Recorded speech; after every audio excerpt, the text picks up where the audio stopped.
You are listening to The Investor Way with Sam Ball and Jonathan McEwen. If you enjoy the show, please subscribe and follow us on Twitter at TIW Tweets.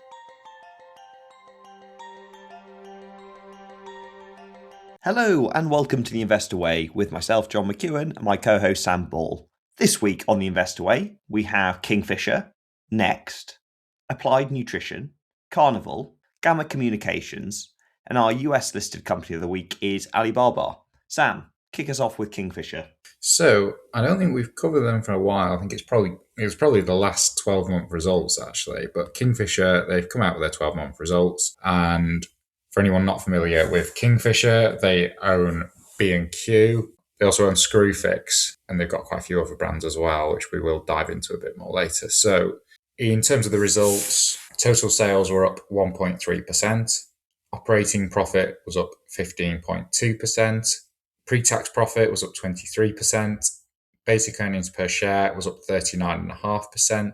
And net cash flow from operating activities was up 10.1%. The like-for-like sales were up 1.1%. Gross profit was up 3.5%, and the gross profit margin improved by 80 basis points from 37.3 to 38.1%. Retail profit was up 5.4%. Retail profit margin was up from 5.4 to 5.7%. The adjusted earnings per share was up 14.9%, and the net leverage was down from 1.6x to 1.4x.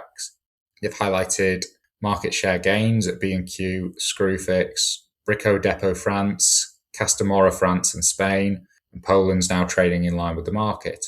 Trade sales are growing at 23%, excluding Screwfix, and group trade sales penetration increased to 30%. E-commerce sales increased 20%, excluding Screwfix, and group e-commerce penetration was 21%. Marketplace gross merchandise value grew 58% to 518 million.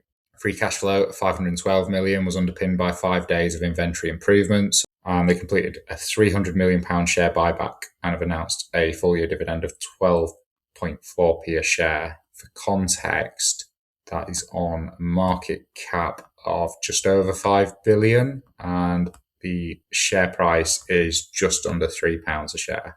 So it's a few percent. Like-for-like sales, they were up 3.3% for B&Q, 3.2% for Screwfix, down 2.2% for Castamora France, down 2.3% for Brico Dépôt, and down 1% for Poland. And they were also up 8.8% in Iberia. Total sales of 0.2% growth were impacted by a 0.9% decline due to space changes, reflecting a 1.6% impact from the disposal of Romania and a 0.7% contribution from net space growth. And they've said that growth in the gross profit margin was mainly driven by buying and sourcing scale, growth from marketplace and retail media, AI-driven promotional effectiveness, improved inventory management and clearance activity, banner mix and FX tailwinds. And in terms of the valuation, the business trades at a PE of 12.7 and has a yield of 4.13%. I think these are a pretty good set of results. I don't think the value is outrageous. I think it's a decent yield. I think you could do a lot worse. I think the issue with it for me would just be opportunity cost. I think there's better businesses out there. And as we found out kind of in the COVID period, it is quite a cyclical business, although I guess we already knew that. But they did really, really well in COVID. They weren't really able to sustain that. And I think that would be my concern with it. All the businesses it has are quite saturated. So I think it's a decent valuation. You could do a lot worse, but equally there are better businesses out there, but a decent set of results nonetheless. What about you, John? Yeah, no, I would say that. I don't think it's an outrageous valuation. It's pretty cheap. I think it's a very well-run business. I think the main concern with it is that it is cyclical. If we see interest rates going up, if there is further inflation, and there is a bit of more of a macro downturn, then I think you would see Kingfisher being hit. Anything else to say particularly? I think, it would come back to the opportunity cost for me, but I think you could do a lot worse, certainly. And I guess as well, if you wanted a non-direct play on the housing market, we talked about Ibstock in previous weeks. Yeah. They're having a lot of problems. I guess with Kingfisher, you're still getting that exposure without the problems that Ibstock has. So I guess if you wanted some kind of play on the housing market that wasn't a house builder, it would then maybe be worth considering as well. Yeah, no, that's a fair point too. On to a very high quality retailer, Next. So we've covered Next lots of times. For anyone who doesn't know, it's the UK's clothes retailer. It's been the standout performer, stock market darling. It has also expanded overseas to Europe and the Middle East in the last few years. And they had their full year results out last week, with full year sales rising 10.8% to £7 billion. And within that, its UK online and retail channels grew by 10% and 2% respectively. Overseas sales grew at a much faster pace of 40% to £1.3 billion. And pre-tax profit rose by 14.5% to £1.16 billion, helped by an uptick in margins.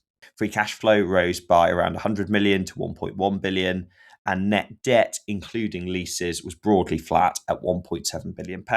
In the coming year, full price sales are forecast to rise by 4.5%, and pre-tax profits are expected to grow by around 4.5% to 1.21 billion. A full year final dividend of 181 pence per share was announced, taking the full year total up to 268 pence, which is up 15%. And more than £500 million of cash was also returned to shareholders through share buybacks and special dividends. And the shares were up nearly 6.5% in early trading. In terms of valuation, Next has a market cap of £15.9 billion and trades at 15.3 times forward earnings, compared with the 10-year average of 13.5, and it has a prospective dividend yield of 5.6%. I thought these results were fantastic, and they continue to deliver. It really is remarkable.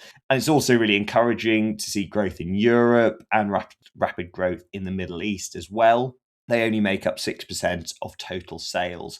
But as you can see, that overseas as a proportion is growing rapidly. And certainly if it continues at these rates, it will make a really significant part of the business. And I guess coming back to the valuation, 15.3 times forward earnings, it's not hugely expensive.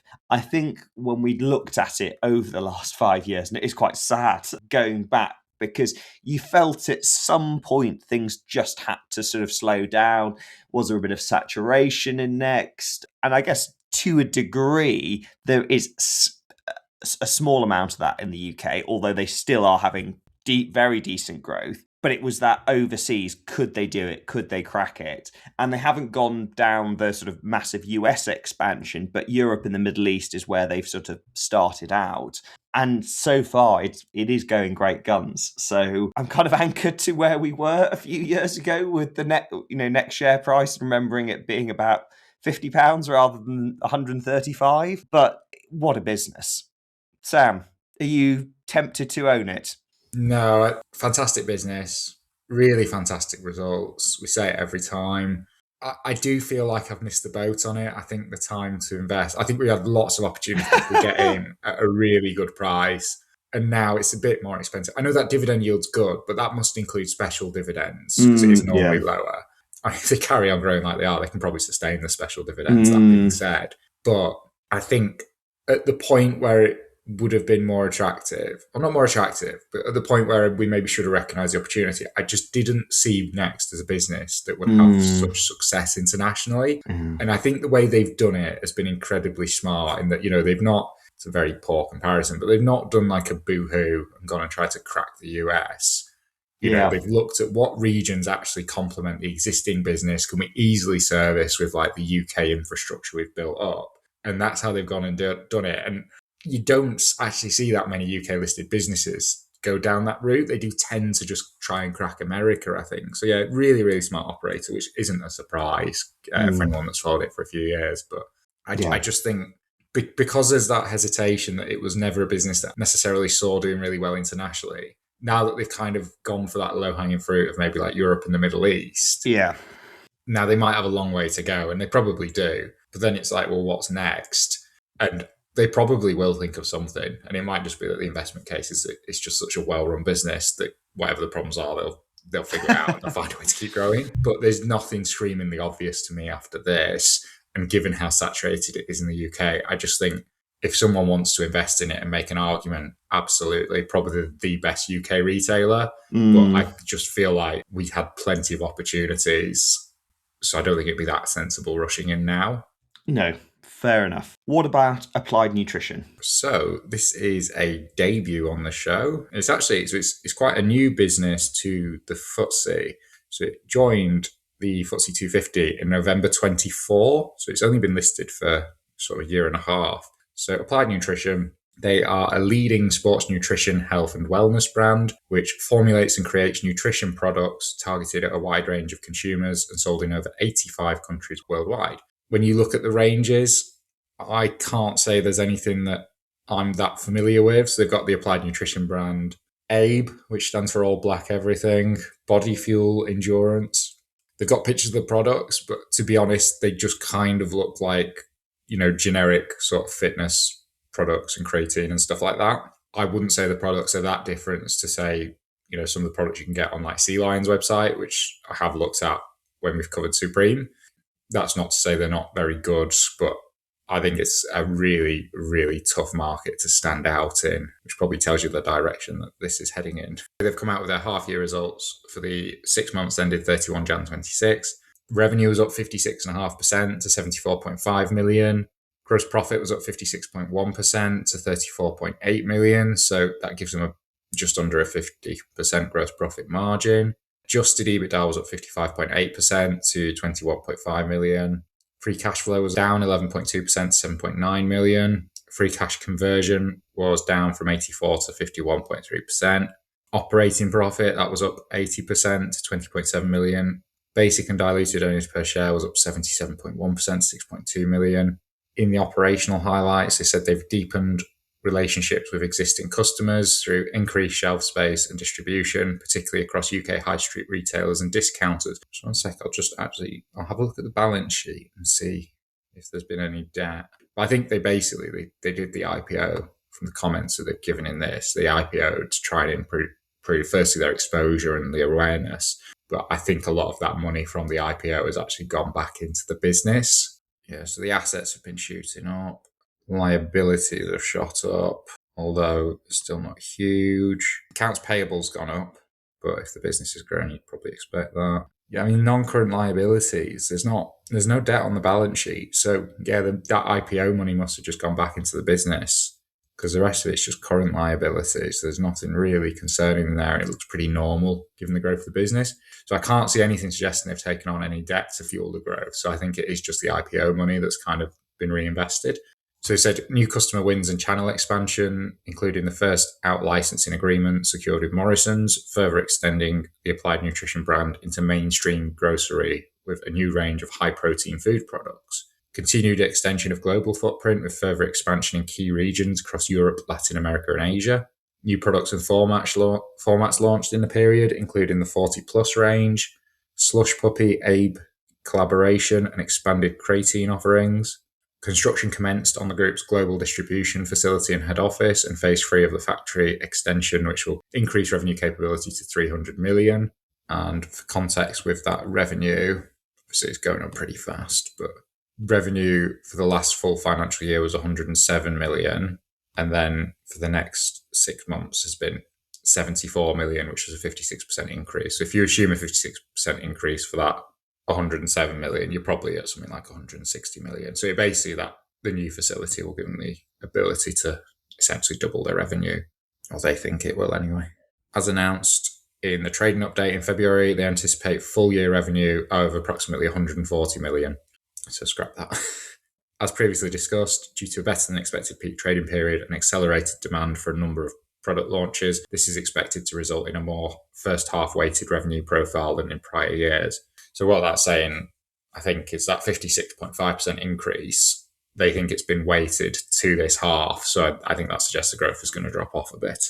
The group is cognizant of the current disruption to shipping routes and purchasing activities within the Middle East, although we expect some reduction in volumes into the region during the second half.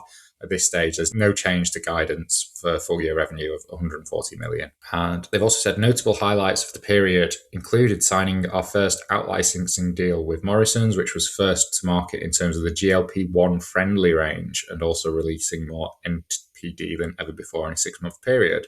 We operate within the global sports nutrition, health and wellness market, which is projected to grow to $279 billion by the end of 2028 at a compound annual growth rate of 8.1%. We are also seeing new dynamics across the market, including the growing adoption of GLP-1 treatments, which are reinforcing the focus on the balanced, nutritious diets and supporting demand for products that help consumers maintain healthy lifestyles. Internationally, strong existing customer growth was driven by expanded listings among key distributors and including a significant increase in sales to Latin America, which rose by 110%. Although US operations is still early in its development, we continue to broaden engagement with key retailers and targeted distributors during the first half. We also launched products designed specifically for US consumers. Our focus on the second half is on bringing the wider applied nutrition range to the US and exploring exciting new flavor collaborations. And in terms of the revenue by geography, so total revenue was 74.5 million. Of that, 31.5 is UK, 8.8 is Europe, and 34.2 is international. So most of the revenue actually comes from overseas already. In terms of the growth, UK was up 45%, Europe was up 37%, and international was up 74%. And in terms of the valuation, the PE is at 25, which I don't actually think is terrible for these numbers, but it does sound like they're more first half weighted, so the second half will drop down. There's no yield, but they're reinvesting it all into the business, so I don't really have a problem with that. I think these are a fantastic set of results. I think what they've said about the industry is pretty believable. You know, you do see it in supermarkets and stuff. There's a lot, like even in like M&S, there's more of a push for like sort of high protein products and stuff. However, there's a lot of competitors. I think it's really hard to differentiate. I can't see there's anything unique about their products. As an example, like where I can, because I'm a Supreme shareholder, I will try and get products from Sea Lions, so like creatine and stuff like that. If you're getting one type of unflavored creatine from another, there is absolutely no difference. You know, a lot of the time when I'm buying stuff like that, it tends to be kind of, it's basically just price driven. Like, again, with like whey powder, it's like I'll go on Amazon, I'll search for like organic whey powder, and it's, you know, as long as it's organic, I'll just get the cheapest. There's not really any brand loyalty. So I think it's a really, really interesting industry. But I just don't see how you differentiate yourself. And that's not to say there won't be some companies that do really, really well, but I think picking them, it's not obvious at all which ones are going to be winners there. Or it might just be it's a race to the bottom, you know, a bit like we saw with sort of investment platforms, you know, Hargreaves and AJ Bell. So yeah, I think the business is doing really, really well. You cannot knock these numbers. They are doing everything right, it seems like, but it's just an industry that I would not want to touch because of how competitive it is and how difficult it is to differentiate. What about you, John? Yeah, I think it's a hyper competitive market. I think there are lots of trends and fads when it comes to it, and it is quite commoditized. So, yes, the business seems to be doing really well, but I'd be worried about the long-term sustainable future and the fact that it does, to me at least, it doesn't look like it has much of a moat. Yeah, I'd agree. But operationally, you can't help the businesses in. Yeah, exactly. Should we move on to another business in a tough industry? Well, yeah. So Carnival, which is the world's largest cruise liner with brands like Carnival itself, but Princess Cruises, Holland America Line, Seabourn, Costa Cruises, Ada, P&O, Cunard. It's got it's got most of those household names that you would recognize. Anyway, they had their first quarter results out last week with first quarter revenue up 6% to $6.2 billion, which was boosted by strength in late bookings. Underlying cash profit EBITDA grew by 5% to $1.3 billion, slightly ahead of guidance, despite a $54 million hit from fuel prices. Improved cash generation drove free cash flow up around 400 million to around 700 million, and net debt was 23.9 billion. Full year guidance for underlying cash profit has been reduced from around $7.6 billion to $7.2 billion, assuming oil prices fall over the rest of the year, which obviously is a big assumption. Carnival expects to pay around $800 million in dividends this year and also announced a £2.5 billion share buyback programme. The shares were down nearly 3% in early trading.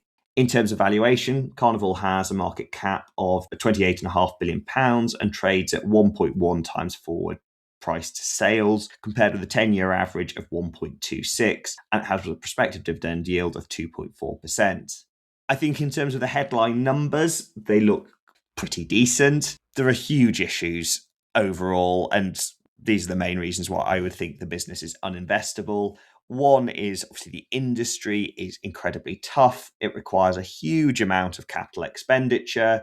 It is vulnerable to the commodity market, particularly oil prices, and you really do wonder and worry, if you're in a business like this, what will happen going forward over the next year, particularly when it comes to sort of diesel prices. And then finally, and this is a hangover from COVID, is all the debt on the balance sheet, which is still, although they're paying it down, it's still really significant. And they're paying out dividends and doing share buybacks, which I would certainly question in terms of the use of capital there. So for me, it remains uninvestable, but certainly operationally, dividends and share buybacks aside, I think there are some reasons for optimism, but overall, it's uninvestable. Sam, what are your thoughts on Carnival? Very, very similar. Yeah, I just see massively impacted by COVID. That was where all the debt came from. And they've done a really, really good job actually kind of getting the business back on its feet. Because if you went back and listened to our podcast from like 2, 3, 4 years ago, I'm pretty sure I'd have been saying that they're going to go bust and all that debt. I didn't really see how they'd be able to climb out of it. And it does look like they are doing that. However, it's quite crude. But if you take the EBITDA, which for the quarter is 1.3 billion, if you just times that by 4 and assume that would be the full year EBITDA, you get to 5.2 billion. You look at that debt, which is 23.9 billion. As a general rule, and I prefer to use operating profit to EBITDA, but we'll just treat them as equal in this case.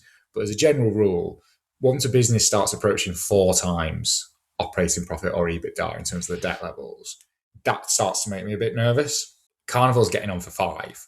And if you compare it to where it was a few years ago, it's probably at 6, 7, 8. So it's definitely moving in the right direction. But I just think if you had another COVID-like event and it's already got this debt going into it, it's a huge problem. They've already had a $54 million hit from fuel prices, and that could get a lot worse because I don't know much about fuel, but I don't think they're going to be filling up with petrol. I think it's going to be like the heavy goods vehicle fuel, isn't it, John?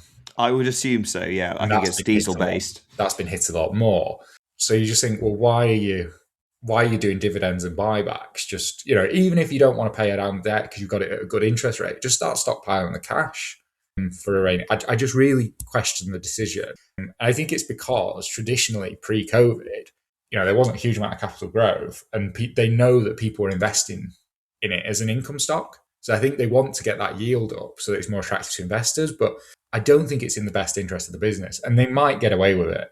Fuel prices might come down again, or it might not have a huge impact, and they might keep chipping away at that debt whilst doing buybacks and dividends. But when it's at that level, if you could get it down to say 3x EBITDA, the business is a lot more comfortable then. And when you're actually quite close to doing that, it just feels a bit short-sighted. So I know I've not really added anything to what you said, but it's a long-winded way of saying that I just totally agree.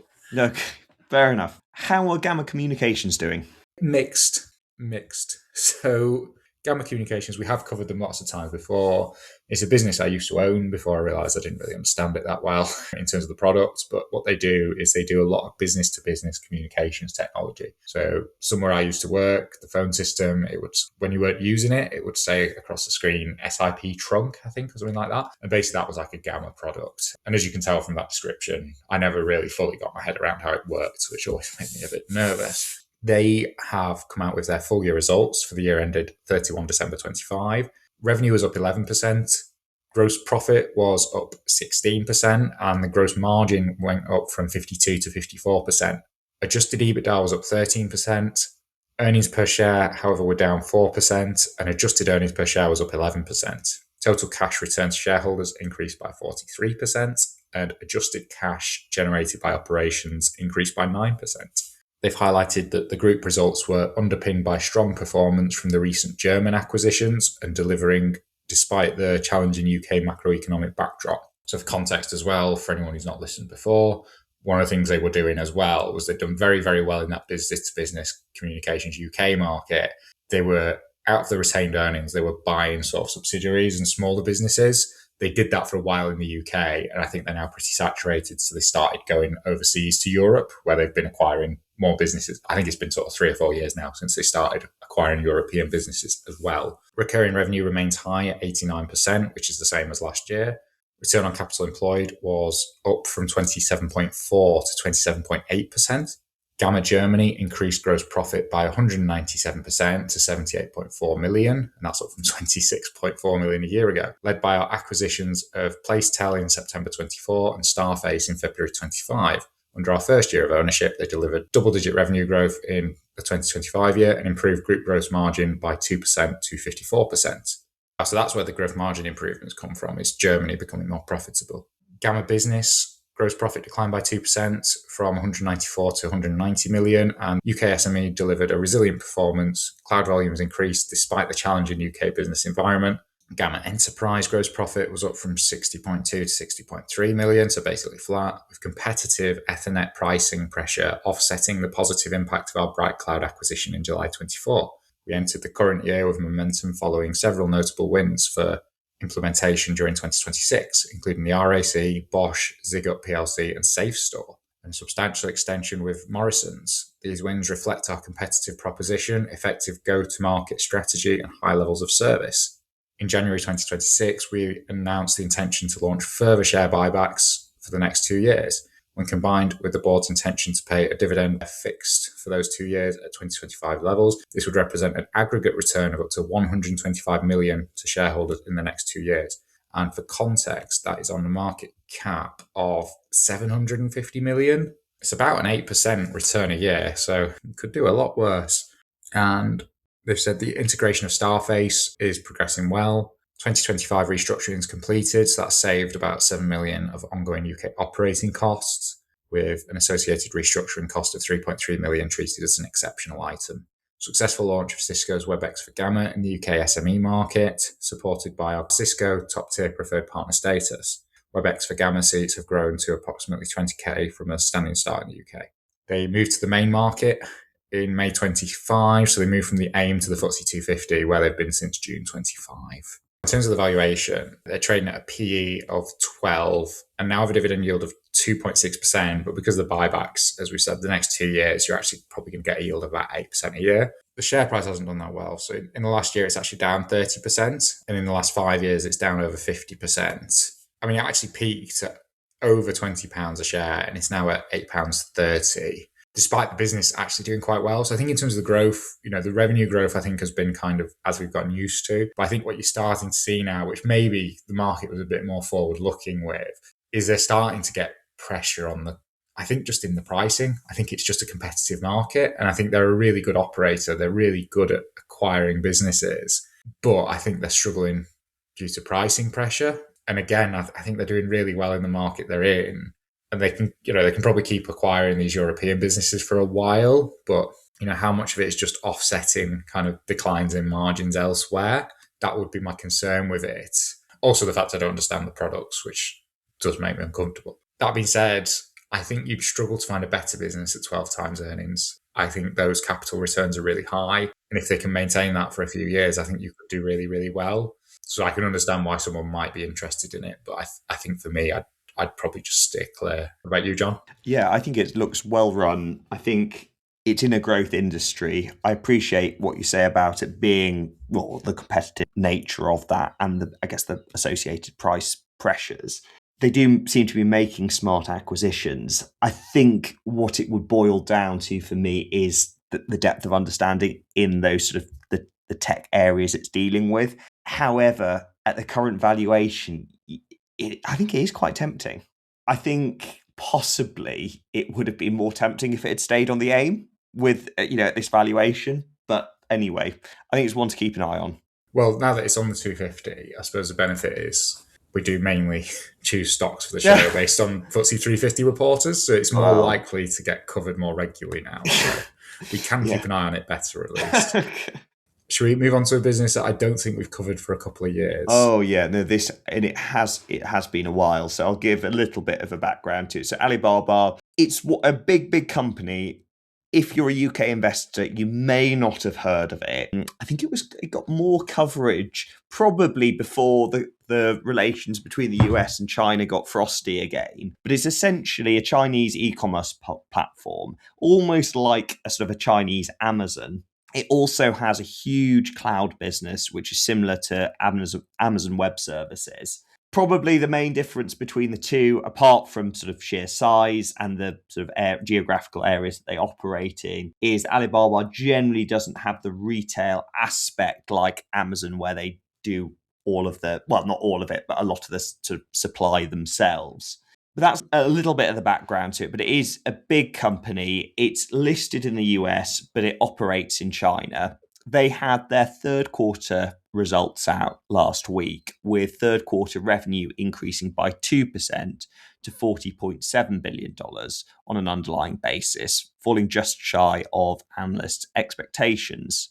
Cloud intelligence sales grew by 36%, driven by strong demand for AI from both retail and business customers. Growth in the core e-commerce division was 6%, with most of the uplift due to a 56% increase in the small but growing quick commerce business. Operating profit fell by 74%, largely reflective of falling profitability within the e-commerce sector, and free cash flow fell from 71% to $1.6 billion, impacted by continued high levels of investment in quick commerce. Net cash was $6.5 billion, and Alibaba paid out $4.8 billion in dividends and repurchased $1.1 billion of its shares over the quarter. And the shares were down around 4.5% in pre-market trading.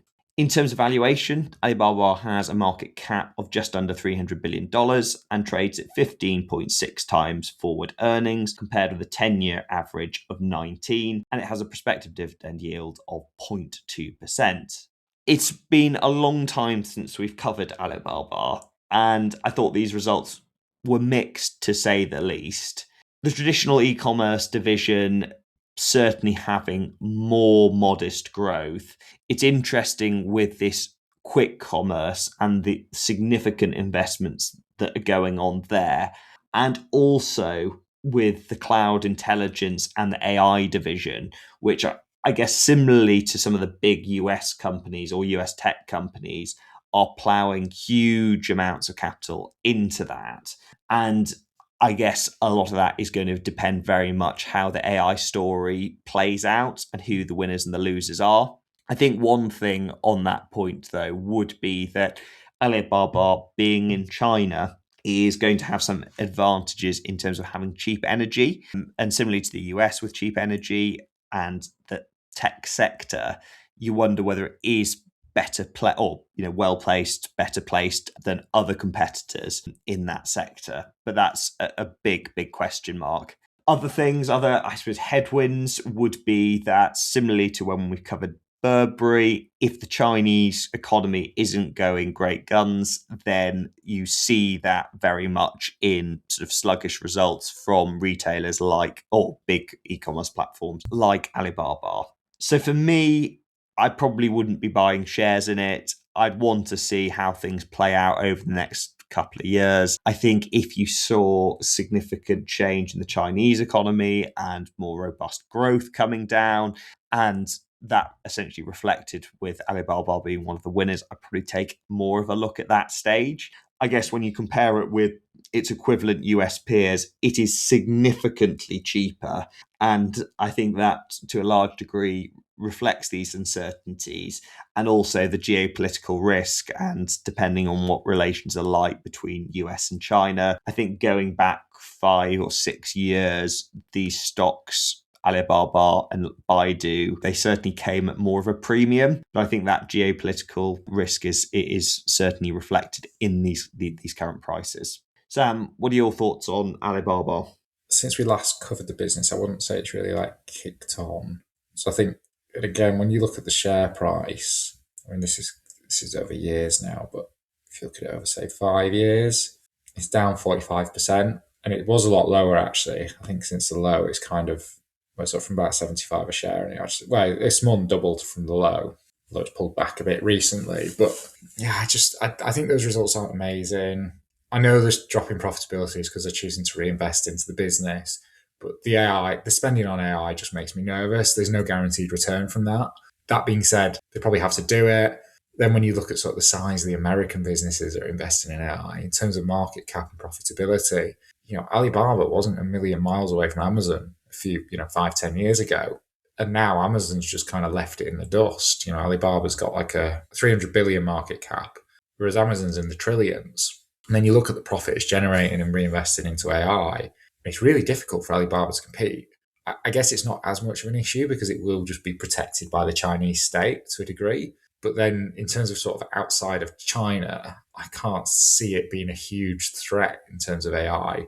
That being said, the Chinese companies will probably have less regulation to worry about, maybe like less ethical restrictions as well. But we're quite quickly getting into quite complicated, quite difficult to sort of reason through. And then for a business at a forward PE of 15.6, putting up revenue growth of 2%, I just don't think you need the headache. Yeah, I don't think it looks that attractive. So yeah, I wouldn't really be interested in it. Fine. Have you ever owned it? I did own Baidu at one point, which I think I basically broke even on. Fine. Never owned Alibaba. Of the companies this week, Sam, what would be your top pick and what would be last? It's difficult. So last's quite easy. I think that would just be Carnival. That would be just based on industry. I don't love the debt, but it could be debt-free and I still wouldn't be interested in it. Top pick, I think Next is probably the best business, but it does make me nervous. I probably would go with Next. I'd be tempted to take a punt on Gamma, but I think I'd just sleep better with Next in the portfolio. But I wouldn't probably go out and buy it at this stage. I do feel like I've missed the boat. What about you? Yeah, I think it's a difficult one this week. I would go with Next. I think it's quality. Would I do it with my own money, though? I'm not sure that I would pay up. Last is easy. It's a Carnival. I think that's just uninvestable. Right. I think that's everything in that case. Thank you very much for listening, and we will see you again next week. See you next week. Thank you for listening to The Investor Way. To get in touch, please follow us on Twitter at TIWTweets. This podcast is for entertainment purposes only and does not constitute financial advice. Neither Sam nor Jonathan are financial advisors. For investment advice, please consult professional advisors.